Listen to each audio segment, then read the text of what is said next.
पश्चिम बंगाल के मुर्शिदाबाद में नई बाबरी मस्जिद को लेकर पहले से ही घमासान छिड़ा हुआ है। इसी बीच बाबरी को बनाने का एक नया मॉडल सामने आया है। यहां पालतू बतख और मुर्गों की नीलामी करके चंदा जुटाया जा रहा है। मुर्शिदाबाद में बाबरी की नींव ने बवाल खड़ा कर दिया है। इस बीच दो तस्वीरें आप देखिए। पहली तस्वीर में मुर्गे की नीलामी की जा रही है, वहीं दूसरी तस्वीर में बतख को बेचा जा रहा है। मुर्गे की बोली 500 से शुरू हुई और 1000 में बिका। আল্লাহর প্রেমিকরা বলেন 1002 1002 1002 1003। अब इसी तरह बतख की भी नीलामी हुई। बोली 500 से शुरू हुई और 900 में ये बिकी। 902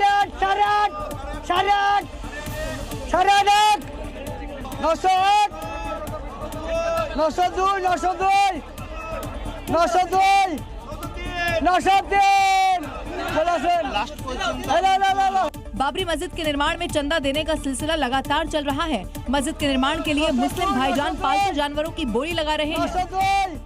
और अब आपको बताते हैं कि मुर्शिदाबाद में बन रही बाबरी के लिए चंदा देने का नया फॉर्मूला आखिर क्या है। मुर्शिदाबाद में नई बाबरी के निर्माण के लिए लोग चंदा जुटा रहे हैं। जिनके पास पैसे नहीं वो पालतू जानवर या फिर पंछी यहां पर दान करते हुए नजर आ रहे हैं। बाजारों में उनकी नीलामी की जा रही है और पैसे मस्जिद निर्माण के लिए दान दिए जा रहे हैं। तो यहाँ समझने वाली बात यह है कि मुर्गियां बेची नहीं जा रही हैं, बल्कि नीलाम की जा रही हैं। और बेचने से एक सीमित धनराशि ही मिल सकती है, जबकि नीलाम करने में आपको मन मुताबिक रुपए चंदे के तौर पर यहाँ मिल सकते हैं। और खबरों में आगे बढ़ते हैं। देखिए, पश्चिम बंगाल के मुर्शिदाबाद में नई बाबरी मस्जिद का निर्माण करा रहे हुमायूं कबीर खुद को मुस्लिमों का मसीहा मानने लगे हैं और इसका नशा उनके बेटे पर ऐसा सिर चढ़ के बोल रहा है कि उसने छुट्टी मांगने के लिए अपने ही बॉडीगार्ड की यहां पिटाई कर दी। घटना की जानकारी मिलते ही पुलिस हुमायूं कबीर के घर पहुंच गई और हुमायूं कबीर के बेटे गुलाम नबी आजाद उर्फ रॉबिन को हिरासत में ले लिया। घटना के वक्त कई लोग वहां मौजूद थे, लेकिन कोई भी गवाही देने के लिए सामने नहीं आया। पता चला कि रॉबिन सिर्फ इस बात पर अपने बॉडीगार्ड पर भड़क गया था कि उसने छुट्टी की मांग की थी। उसने बहस शुरू कर दी और फिर पीएसए को पीटना शुरू कर दिया, गाली गलौच भी की। घटना शाक्तिपुर में मौजूद हुमायूं कबीर के ग्राउंड फ्लोर कार्यालय में हुई। इस कार्रवाई को ममता सरकार के पलटवार के तौर पर देखा जा रहा है, जिसे हुमायूं कबीर नई बाबरी के नाम पर चुनौती देने लगे थे। जम्मू कश्मीर से इस वक्त की बड़ी खबर सामने आ रही है, जहां पर बांदीपोरा में जहां विस्फोटक बरामद किया गया था, देखिए उसको डिफ्यूज किया गया है। सुरक्षा बलों ने इसे डिफ्यूज किया है।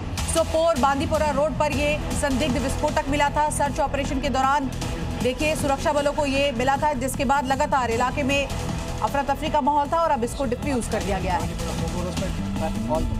उत्तर प्रदेश के वाराणसी में उस वक्त अफरा तफरी मच गई जब एक ब्लॉक प्रमुख के बेटे ने सत्ता के गुमान में अपनी फॉर्च्यूनर से पहले तो एक बाइक सवार को धक्का मार दिया और इसके बाद जब बाइक सवार ने बहस शुरू की तो दोबारा धक्का मारना शुरू कर दिया।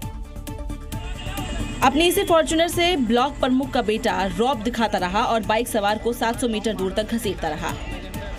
यूपी कॉलेज गेट के सामने घटी इस घटना के बाद स्थानीय लोगों का आक्रोश फूट पड़ा और उन्होंने फॉर्च्यूनर को घेर लिया। लोगों का गुस्सा देख पुलिस ने आरोपी को सुरक्षा घेरे में लेकर थाने पहुंचाया और कार्रवाई का आश्वासन दिया। किसी का लड़का हो, चाहे वो किसी नेता का हो, पुलिस वाले का हो, कार्रवाई हो। परेशान जब तक कार्रवाई नहीं होगी पहले हटोगे तभी तो कार्रवाई होगी। राहत की बात ये रही कि इस पूरे घटनाक्रम में किसी को भी गंभीर चोट नहीं आई। और इस वक्त की एक बड़ी खबर आपको बता दें, जो कि सीधे ग्रेटर नोएडा से सामने आ रही है, जहां पर एक महिला का शव मिला है। डंपिंग यार्ड में महिला का शव बरामद किया गया है। शव की अब तक शिनाख्त नहीं हो पाई है। तो वहीं ग्रेटर नोएडा के सेक्टर 142 में ये शव बरामद किया गया है। बड़ी जानकारी ग्रेटर नोएडा से, जहां पर एक महिला का शव मिला है। हालांकि इस शव की पहचान नहीं हो पाई है।